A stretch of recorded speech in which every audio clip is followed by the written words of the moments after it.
right here, crunch, and then slide over. Sorry about that, I just chopped half your tongue off.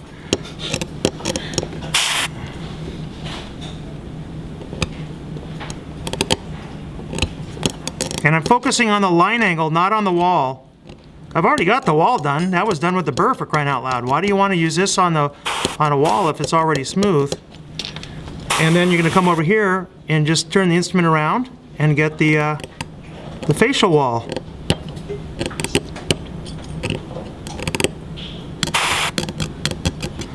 And then I want the slow speed with the straight attachment. Then go down this wall a couple times.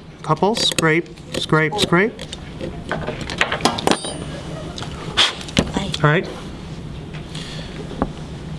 All right, so now what I want to show you, could I please have discs? I had them out already.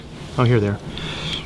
I'm going to show you if you nick the adjacent tooth, you can use your slow speed and use a disc and face it towards you and just do a little bit of smoothing. Could you just throw the switch, please?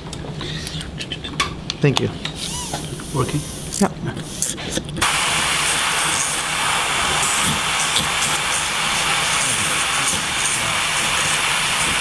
And you can do a really nice job of smoothing any irregularities in the tooth. And you may wonder, when you see your discs, why in the world would there be a disc this big? And the answer is, they really are great for getting into areas that are quite a bit far subgingival. So if, for example, I had to do the mesial of this tooth, of number 19, I could turn the disc this way and follow the proper contour. Okay? If I'm going to attack it with a more gentle approach, maybe without the big disc, we can put a smaller disc in to the contra angle and smooth this tooth this way. Do you see how that works? See, if we were trying to smooth this surface that wasn't prepared, because let's say we're doing a crown on number 20, and we were trying to smooth the surface with the disc, and we came in this direction, we would create a slope to the wall distally, and it would create a very strange interproximal shape. So in order to create the right shape, you need to use the contra angle and use the disc down in here like this to get to the proper gingival third of the proximal coming out in a more physiologically normal contour. Does that make any sense? How many are understanding that? No. Nobody? And then if we want to do this tooth, it's no problem.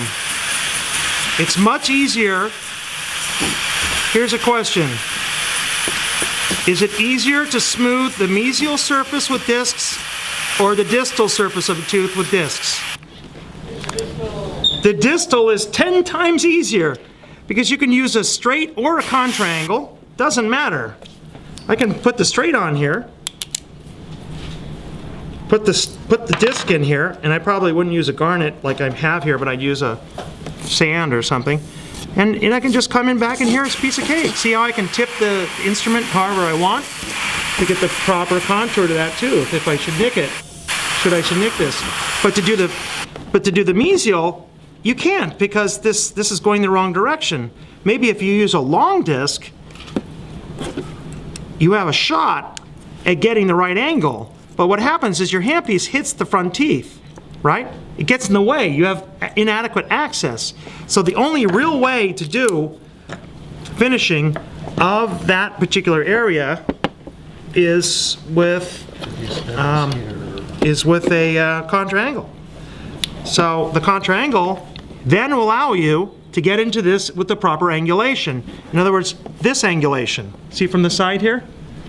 That angulation is required. How could you get that angulation using the disc from the facial, from the anterior perspective? Does that make sense? This is the angle we want on number 19 if we're going to smooth it. How could we get this angle going this way? Because the head of the handpiece hits the teeth and you can't get the proper angulation. How are we doing so far? Does that make sense? Because when you're You know, Dr. Greitz is one of my favorite teachers of all time. And one of the things Dr. Greitz taught me was whenever you're working on one tooth, look at the adjacent tooth. Not only the tooth you're working on, but how are the other teeth in the area in which you're working? Is there anything you can do now to make things better for this patient? And I never forget that. Every time I'm into a tooth, I got Dr. Greitz's little voice there saying, take a look at the adjacent teeth. Take a look at the adjacent teeth. Take a look at the adjacent teeth. It's like a mantra. I'm going to do that so that I can make those corrections, whether it be smoothing an amalgam or describing to a patient the need to do an adjacent tooth or something of that nature. So, okay, fair enough. So let's go ahead and drop our proximals, and next time we'll talk, we'll do bevels. Okay, so have at it.